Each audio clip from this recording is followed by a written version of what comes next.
Urgente.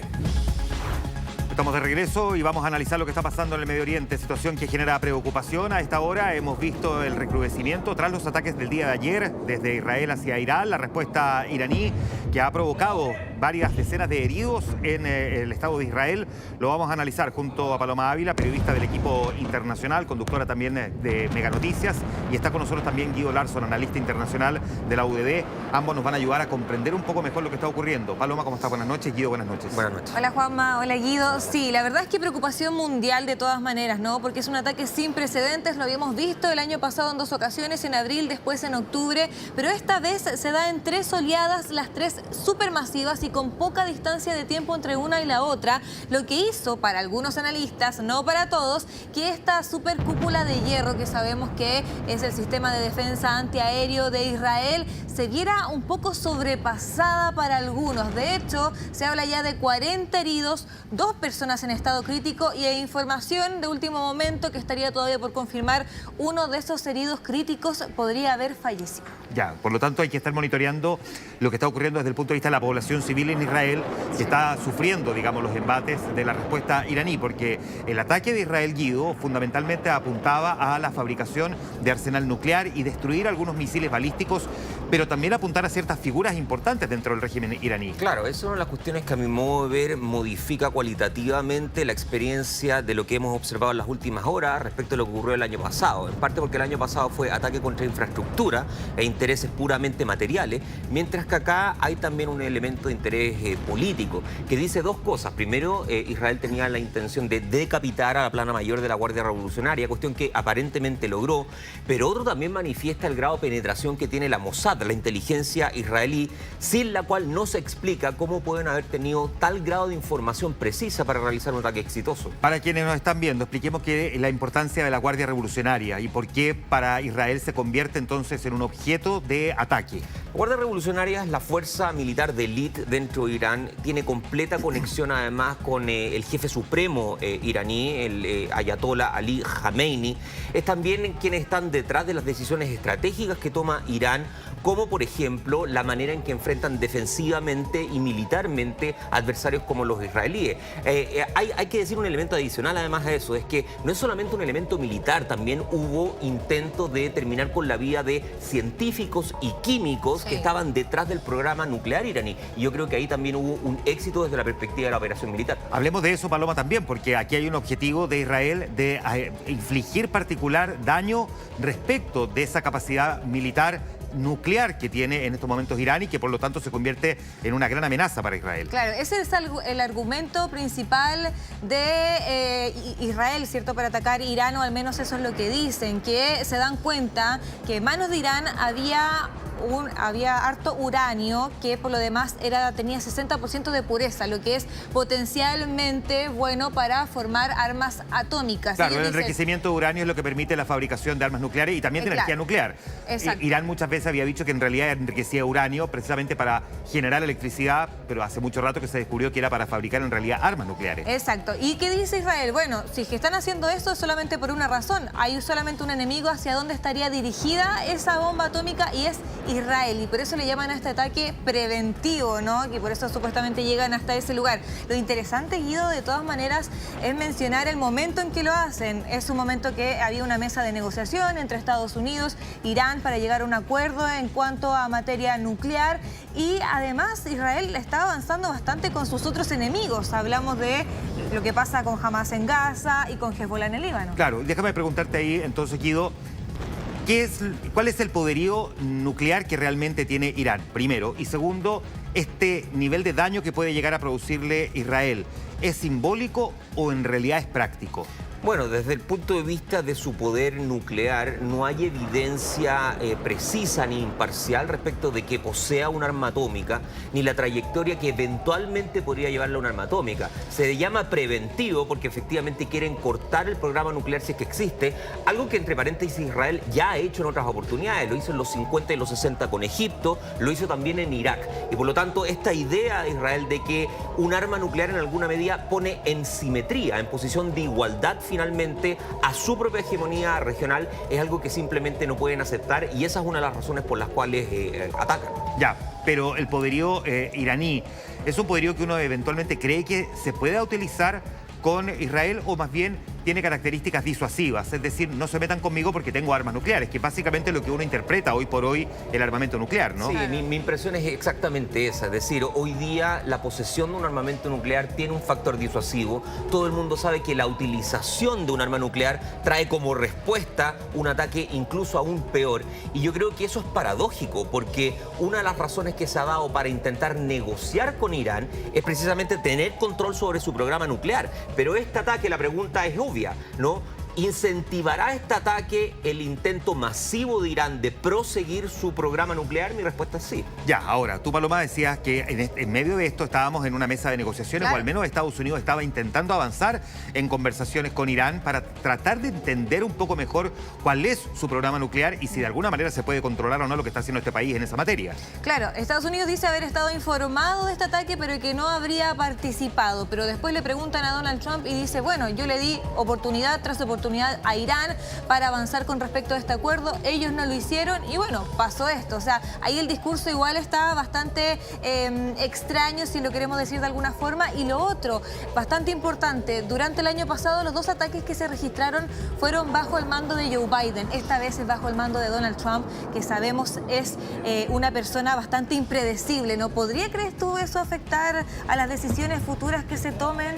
Mira, yo tengo la idea, por un lado, de que toda la declaración previa es altamente teatral. Me cuesta creer de que Estados Unidos no haya sabido nada o que no le haya dado la venia finalmente a Israel para actuar. Yo creo que eso es simplemente un intento retórico de quedar aislado dentro de las consecuencias políticas. Ya, pero la declaración ayer de Marco Rubio, el equivalente al canciller, ¿no?, el secretario de Estado norteamericano, era bastante aséptica. En el fondo, Israel hace esto sin digamos, el respaldo de Estados Unidos, y de alguna manera se planta en el medio, una cuestión que a uno le sorprendió un poco, porque lo que habíamos visto históricamente de los gobiernos de Trump era una actitud más bien beligerante hacia Irán y muy de respaldo hacia Israel. Claro, el contexto es también uno donde Trump está con mucha tensión en su propia agenda interna. La serie de guerras y conflictos en todo el mundo distraen precisamente de esa agenda. Y volviendo a lo de Marco Rubio, yo creo que lo que de Marco Rubio es completamente performativo.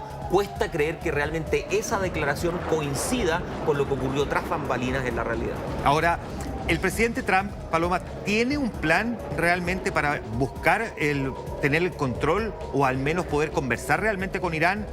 ¿O es más bien retórico lo que escuchamos decir del presidente norteamericano sobre Irán? Bueno, al menos él tenía la intención, o eso es lo que él decía, esta mesa de negociación que iba a continuar este domingo. Irán ya dijo que se retira absolutamente de estas negociaciones. Difícilmente se va a poder llegar a un punto de negociación en el que se estaba después de un ataque como este. También mencionar que Donald Trump mencionó durante su campaña que su intención nunca era meterse en una guerra interminable como lo fue, no sé, por ejemplo, lo de Vietnam, que etcétera. Ha sido permanentemente su discurso, ¿no? Claro. Siempre Donald Trump ha tratado de marcar una postura muy diferente al resto de los gobernantes norteamericanos, de que él jamás participa de guerras, ¿no? Claro, y que más bien intenta solucionarla. Exactamente. Ahora, y déjame llevarte entonces al siguiente punto, Guido, porque estamos viendo que mientras tenemos este enfrentamiento entre Israel e Irán, el presidente Trump había dicho cuando era candidato que era capaz de resolver el conflicto del Medio Oriente e incluso la guerra entre Ucrania y Rusia, incluso antes de asumir. Y ya han pasado varios meses y sin embargo no ha logrado terminar con ninguno de los dos conflictos. ¿Qué ha pasado ahí? Bueno, yo creo que es un poco muestra de la incontinencia del propio Donald Trump, en el sentido de que dice algo y después trata de retrotraer finalmente sus propias decisiones. Creo que todo el mundo sabe de que los conflictos internacionales son extraordinariamente complejos y cuesta creer, en la previa al menos, de que él iba a resolver en 24 horas, como de hecho declaró, conflictos como entre la Federación Rusa y la Ucrania. Paloma, miremos este mapa que nos va a permitir entender un poquitito mejor también de qué es lo que estamos hablando y la zona del mundo que se está viendo en estos momentos con esta complejidad, ¿no? Exactamente. Por esta parte tenemos entonces a Israel, que sabemos que por esta parte está todavía en ataque con la Franja de Gaza, donde se ubica Hamas, y por el norte, ¿cierto?, está el Líbano, desde donde opera Hezbollah. Ambos puntos de conflicto para Israel. Acá bien lejos, a una distancia muy importante, que podríamos más o menos decir que es como entre Santiago y la región de Coquimbo, más o menos, se encuentra Irán, donde entonces están ubicados con estos signos de energía atómica las principales plantas atómicas de ese país, y Natanz entonces sería la principal y la más afectada en este minuto. Es aquí donde supuestamente estaban las reservas de uranio. Ojo también con algo que quizás no hemos mencionado. Una cosa son las reservas de uranio que le preocupaban a Israel, pero lo otro es que Irán es el principal financista de Hamas. Sí, hablemos un poquitito de eso también. Y si es posible, volvamos al mapa aquí, señor director, gracias.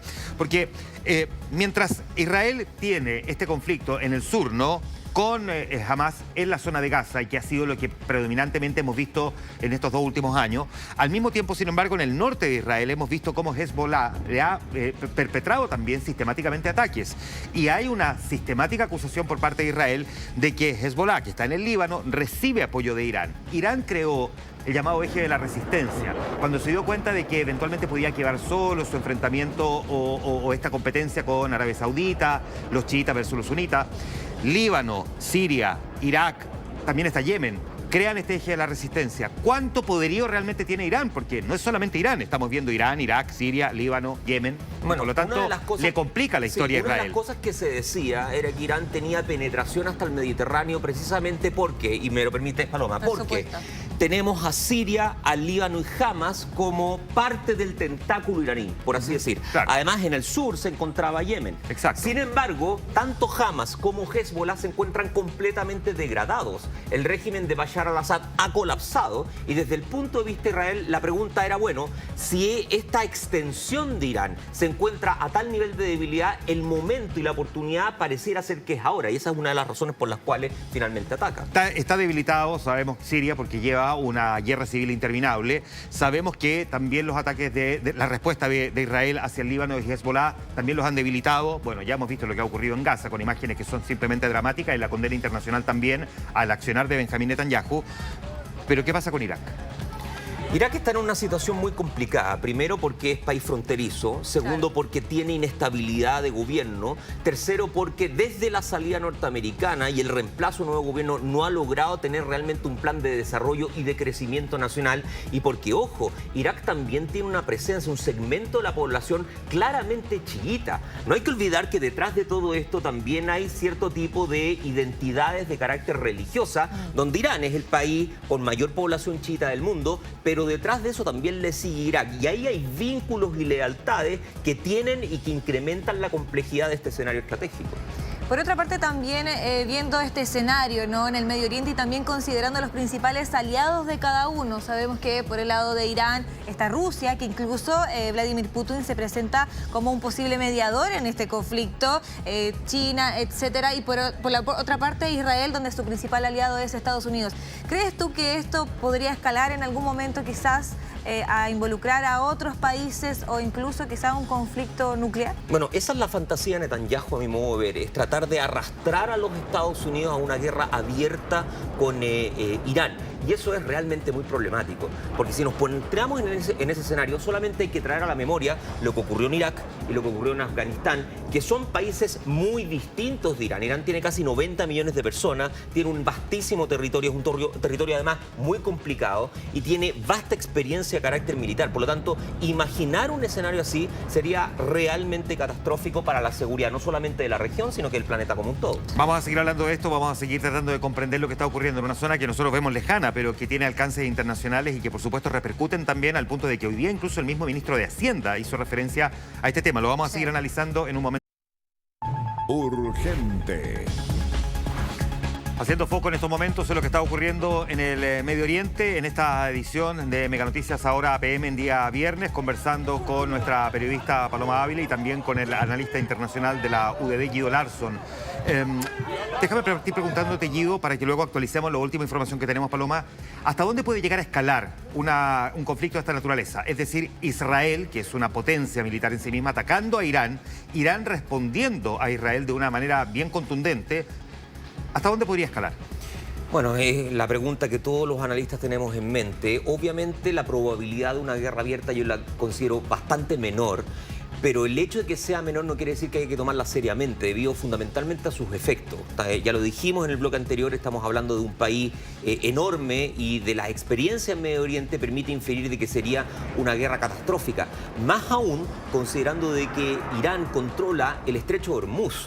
El estrecho de Hormuz es el estrecho por el cual circula 20 millones de barriles de petróleo todos los días, más o menos un quinto de la población, de la producción total, del consumo total a nivel mundial. Por lo tanto, los efectos serían mundiales, pero existe el riesgo que o se salga de control o que se cometan errores no forzados o que frente a las respuestas se carga en esta escalada que no tienda solamente a lo cuantitativo, sino a lo cualitativo, y es ahí precisamente donde se esconde el riesgo. Claro, los productores de petróleo precisamente es uno de los que les preocupa este conflicto, así como también cómo avanza la electromovilidad, porque en algún momento el petróleo puede empezar a dejar de ser tan protagónico. Paloma, ¿qué es lo que hemos sabido en las últimas horas respecto de la respuesta iraní al ataque? Porque tú decías que han sido varias las incursiones. Sí, han sido 3 oleadas grandes, la mayoría de ellas con más de 100 misiles y como lo decía, ¿no? Acá la afectación en Israel ha sido bastante menor si lo comparamos con Irán. En Irán se habla de 78 muertos, 320 personas heridas, además la mayoría de las autoridades de la Guardia Revolucionaria muertos, 6 científicos nucleares también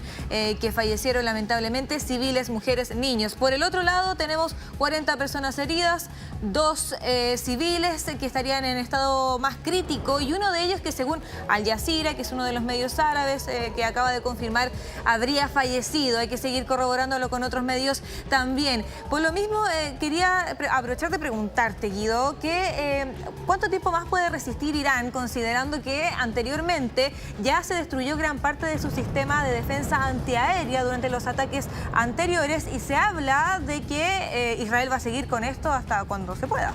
Bueno, ahí está uno de los riesgos, porque si es que Israel responde, Irán va a tener todos los incentivos para tratar de escalar. No puede finalmente demostrar debilidad debido a que eso evita su poder de disuasión. Ahora, la interrogante entonces es ¿cuándo se traspasa finalmente ese umbral? Yo creo que Irán está jugando un juego parecido al que jugó en abril, ¿no es cierto? Donde Israel ataca, Irán responde, hay una suerte de escaramuza, pero rápidamente el conflicto tiende a su disminución. Hoy día parece que estamos hablando de algo distinto, ¿no? Estamos hablando de que Israel mantendría finalmente el vigor del combate, atacando esta vez infraestructura probablemente energética, precisamente dado de que Irán se encuentra en una posición de debilidad. Si eso va a ser el término, todavía es una interrogante, creo yo, que está abierta. ¿Cuáles pueden ser los efectos para un país como el nuestro, un conflicto de esta naturaleza?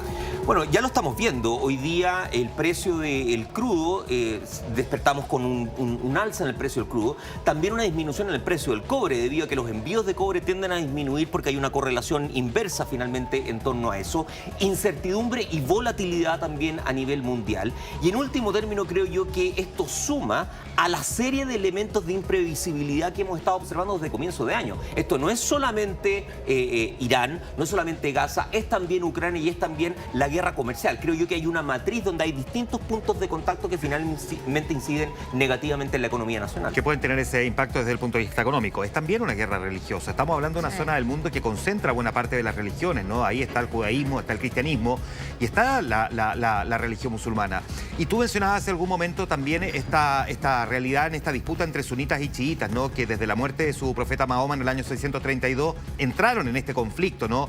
Que respecto de quién debía sucederlo. Algunos decían que debía ser Alí, que era el primo y yerno. Otros decían no, tenían que ser los profetas más piadosos. No lograron ponerse de acuerdo. Expliquemos un poco, porque también dentro de ese mundo existe una cierta enemistad entre ellos, entre sunitas y chiitas. No es solo una guerra entre religiones, sino que intrarreligión también. Efectivamente, es una enemistad, llamémosla así, doctrinaria, también teológica. Los sunitas, en último término, es una cuestión de orden político, porque cuando muere el profeta Mahoma, la gran discusión es, bueno, ¿quién reemplaza al profeta Mahoma? Y dentro de quienes estaban como candidatos estaba Abu Bakr, que finalmente es la línea que lleva al sunismo, pero también su yerno Ali, que es la línea que lleva al chiismo. Por lo tanto, es una especie de, más bien, lucha de poder, que luego se traduce en cierto tipo de diferencias teológicas. Pero ojo una cosa que creo que es importante. Desde octubre del 2023 había un cierto criterio de reconciliación focalizándose en el tema palestino. Yo creo que eso también permite abrir la oportunidad para que Riad, Arabia Saudita, y Teherán logren limar las asperezas que venían arrastrando hace décadas. Y esa es una de las razones por las cuales Arabia Saudita anoche sale respaldando a Irán y criticando muy fuertemente a Israel. Entonces, es cierto que hay diferencias, pero esas diferencias están hoy día subsumidas, a mi modo de ver, por el problema palestino. Siempre fueron como estos dos grandes, digamos, antagónicos, ¿no?, en términos de peso pesado, por el mundo persa y por el mundo árabe, Irán y Arabia Saudita. ¿Cómo es la relación de Israel en estos momentos con Arabia Saudita? Bueno, es una relación que ha sido pragmática, diría yo. Es una relación donde Israel, por así decir, entiende que la diplomacia exige para Arabia Saudita estas declaraciones altamente retóricas, pero una relación que está triangulada por Washington. Tanto Riad como Israel tienen en Estados Unidos su aliado principal y su proveedor además principal. Y yo creo que mientras eso subsista, probablemente la relación va a ser cordial en privado, pero con altos grados de beligerancia en público. Paloma, ¿qué ha dicho el primer ministro israelí? Porque tuvo una primera intervención, pero sabemos que también durante el día ha tratado de explicarle al mundo y, por cierto, a su propio país lo que está haciendo. Sí, también es bastante interesante recoger de parte de sus declaraciones, de las últimas declaraciones, que él llama al pueblo iraní a levantarse contra el régimen. ¿Sería eso posible? Bueno, siempre existe la posibilidad de que haya un levantamiento, pero acá hay que matizar tal vez un poco, porque es cierto, Netanyahu hace un llamado para un cambio de régimen. Y la pregunta es, ¿hemos observado la historia de cambios de régimen en Medio Oriente por la fuerza? Recordemos Saddam Hussein y todo lo que provocó. Recordemos Gaddafi y todo lo que provocó. Entonces, no hay que interpretar mis palabras como diciendo, bueno, entonces favorezcamos las dictaduras y los autoritarismos. Pero sí estamos diciendo de que frente a la salida de un líder como Ali Khamenei, se provoca un vacío de poder. Y los vacíos de poder tienden a ser llenados y tienden a desestabilizar aún más la situación de lo que se encuentra hoy en día. Ya, pero volvamos entonces a cómo Benjamín Netanyahu le ha tratado de explicar al mundo lo que está haciendo, qué es lo que él ha dicho. Claro, él lo que dice principalmente es, agarrándose de este argumento, ¿no?, que tiene que ver con el poderío nuclear que se supone que existe en Irán. Él dice que lo que él está haciendo es protegerse a él mismo y a todo el pueblo de Israel, porque menciona que el principal enemigo de Irán es Israel y que eso simplemente los va a afectar a ellos y solo a ellos, que están protegiendo a Israel y al mundo también.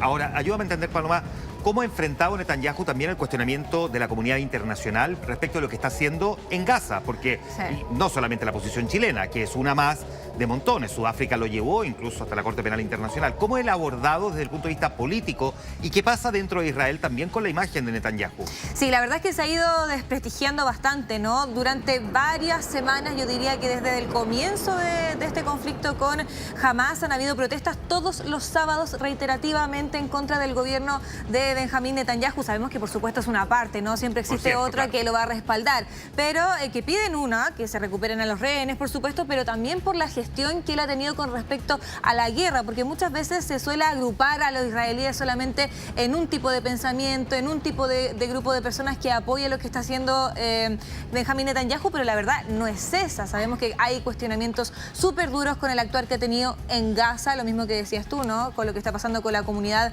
internacional. Paloma Ávila, como siempre, muchas gracias. El contexto periodístico de lo que se ha vivido y el análisis también junto a Guido Larson. Muchísimas gracias, nos ha ayudado a entender mucho mejor lo que está ocurriendo en estos momentos en el Medio Oriente. Sí. Que te vaya bien. Gracias.